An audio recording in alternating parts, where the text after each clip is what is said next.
And welcome to week 7 of a year of wisdom.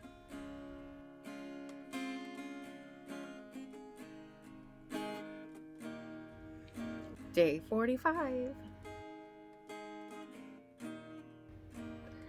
Job 15. Then Eliphaz the Temanite replied, "Does a wise man answer with empty counsel or fill himself with the hot east wind?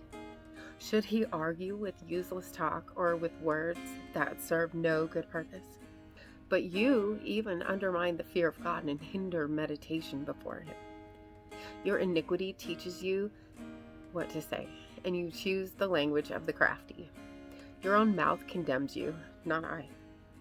Your own lips testify against you. Were you the first person ever born, or were you brought forth before the hills? Do you listen in on the counsel of God, or have a monopoly on wisdom? What do you know that we don't? What do you understand that is not clear to us? Both the gray-haired and the elderly are with us, men older than your father. Are God's consolations not enough for you, even the words that deal gently with you? Why has your heart misled you, and why do your eyes flash as you turn your anger against God, and allow such words to leave your mouth? What is man that he should be pure, or one born of woman that he should be righteous? If God puts no trust in his holy ones, and the heavens are not pure in his sight, how much less one who is revolting and corrupt, who drinks injustice like water? Listen to me, and I will inform you. I will describe what I have seen. What was declared by wise men was not suppressed by their ancestors. The land was given to them alone, when no foreigner passed among them. A wicked man writhes in pain all his days. Only a few years are reserved for the ruthless. Dreadful sounds fill his ears. When he is at peace, a robber attacks him. He doesn't believe he will return from darkness. He's destined for the sword. He wanders about for food, saying, "Where is it?" He knows the day of darkness is at hand. Trouble and distress terrify him, overwhelming him like a king prepared for battle. For he has stretched out his hand against God and has arrogantly opposed the Almighty. He rushes headlong at him with his thick, studded shields. Though his face is covered with fat and his waistline bulges with it, he will dwell in ruined cities, in abandoned houses, destined to become piles of rubble. He will no longer be rich. His wealth will not endure. His possessions will not increase in the land. He will not escape from the darkness. Flames will wither his shoots, and by the breath of God's mouth he will depart. Let him not put trust in worthless things, being led astray, for what he gets in exchange will prove worthless. It will be accomplished before his time, and his branch will not flourish. He will be like a vine that drops its unripe grapes, and like an olive tree that sheds its blossoms. For the company of the godless will have no children, and fire will consume the tents of those who offer bribes. They conceive trouble and give birth to evil. Their womb prepares deception. Proverbs 14. Every wise woman builds her house, but a foolish one tears it down with her own hands. Whoever lives with integrity fears the Lord, but the one who is devious in his ways despises him. The proud speech of a fool brings a rod of discipline, but the lips of the wise protect them. Where there are no oxen, the feeding trough is empty, but an abundant harvest comes through the strength of an ox. An honest witness does not deceive, but a dishonest witness utters lies. A mocker seeks wisdom and doesn't find it, but knowledge comes easily to the perceptive. Stay away from a foolish man. You will gain no knowledge from his speech. The sensible man's wisdom is to consider his way, but the stupidity of fools deceives them.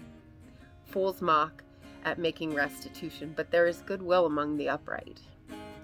The heart knows its own bitterness, and no outsider shares in its joy. The house of the wicked will be destroyed, but the tent of the upright will stand. There is a way that seems right to a man, but its end is the way to death. Even in laughter, a heart may be sad, and joy may end in grief. The disloyal one will get what his conduct deserves, and a good man what his deeds deserve. The inexperienced one believes anything, but the sensible one watches his steps. A wise man is cautious and turns from evil, but a fool is easily angered and is careless. A quick-tempered man acts foolishly, and a man who schemes is hated. The inexperienced inherit foolishness, but the sensible are crowned with knowledge. The evil bow before those who are good, the wicked at the gates of the righteous. A poor man is hated even by his neighbor, but there are many who love the rich. The one who despises his neighbor sins, but whoever shows kindness to the poor will be happy. Don't those who plan evil go astray? But those who plan good find loyalty and faithfulness. There is profit in all hard work, but endless talk leads only to poverty. The crown of the wise is their wealth, but the foolishness of fools produces foolishness. A truthful witness rescues lives, but one who utters lies is deceitful.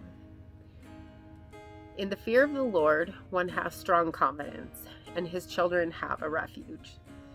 The fear of the Lord is a fountain of life, turning people away from the snares of death. A large population is a king's splendor, but a shortage of people is a ruler's devastation. A patient person shows great understanding, but a quick-tempered one promotes foolishness. A tranquil heart is life to the body, but jealousy is rottenness to the bones.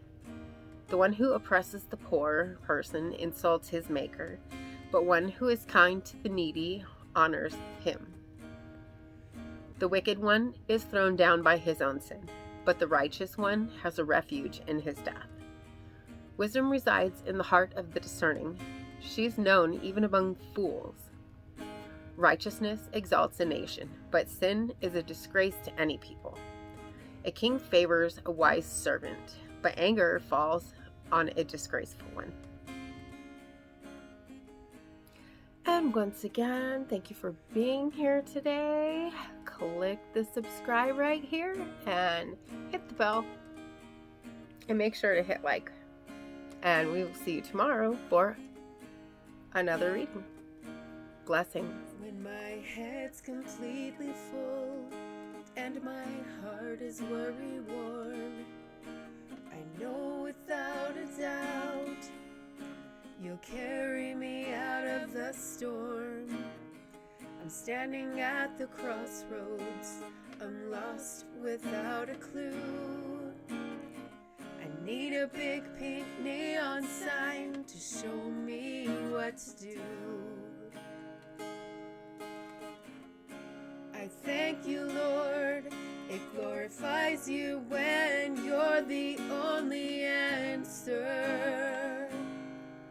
I praise you, Lord, for holding what's too much for me. And I'm amazed by you, Lord, because nothing's too big and nothing's too small to lay at your feet. I want to thank you, Lord, for believing